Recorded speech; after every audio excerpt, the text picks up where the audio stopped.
ସାଙ୍ଗମାନେ ଗୋଟିଏ ସମୟର କଥା। ପ୍ରଭୁ ବିଷ୍ଣୁ ନିଜ ବାହନ ଗରୁଡ଼ ଉପରେ ବସି କୈଳାସ ପର୍ବତ ଉପରେ ପହଞ୍ଚିଲେ।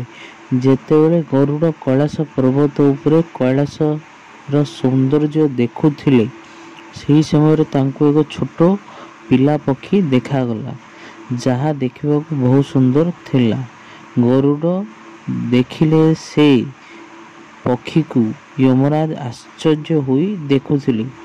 ଗରୁଡ଼ ଏହା ଦେଖି ବୁଝିଗଲେ ଏହି ପକ୍ଷୀର ମୃତ୍ୟୁ ସୁନିଶ୍ଚିତ ବୋଲି।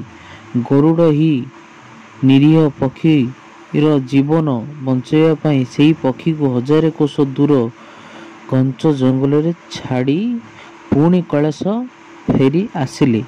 ସେହି ସମୟରେ ଗରୁଡ଼ ଯମରାଜକୁ ପଚାରିଲେ, ହେ ଯମରାଜ, ଏହି ଛୋଟ ପିଲା ପକ୍ଷୀକୁ ଆପଣ ଆଶ୍ଚର୍ଯ୍ୟ ହୋଇ କାହିଁକି ଦେଖୁଥିଲେ?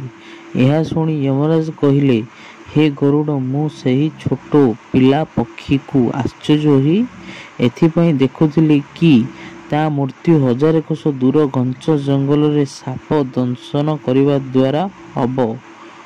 ମୁଁ ଏହା ଚିନ୍ତା କରୁଛି କି ଏହି ପକ୍ଷୀ ଏତେ ଅଳ୍ପ ସମୟରେ ହଜାରେ କୋଶ ଦୂର କେମିତି ପହଞ୍ଚିବ। ଏହା ଶୁଣି ଗରୁଡ଼ କହିଲେ କି ମୁଁ ତାକୁ ହଜାରେ କୋଶ ଦୂର ଛାଡ଼ିକି ଆସିଛି। ଏହା ଶୁଣି ଯମରାଜ କହିଲେ, ଏବେ ସେହି ଛୋଟ ପିଲା ପକ୍ଷୀର ମୃତ୍ୟୁ ହୋଇଯାଇଥିବ। ଏହା ଶୁଣି ଗରୁଡ଼ କହିଲେ, ମୃତ୍ୟୁକୁ କେବେ ଟାଳି ହେବ ନାହିଁ। ସାଙ୍ଗମାନେ, ଏହି ଭିଡ଼ିଓରେ ଆପଣ ଜୟ ଶ୍ରୀରାମ ଲେଖିବା ଭୁଲିବେନି। ଆପଣ ଯଦି ଏ ଭିଡ଼ିଓ ଭଲ ଲାଗିଛି ଆମ ଚ୍ୟାନେଲକୁ ସବସ୍କ୍ରାଇବ୍ କରିବେ।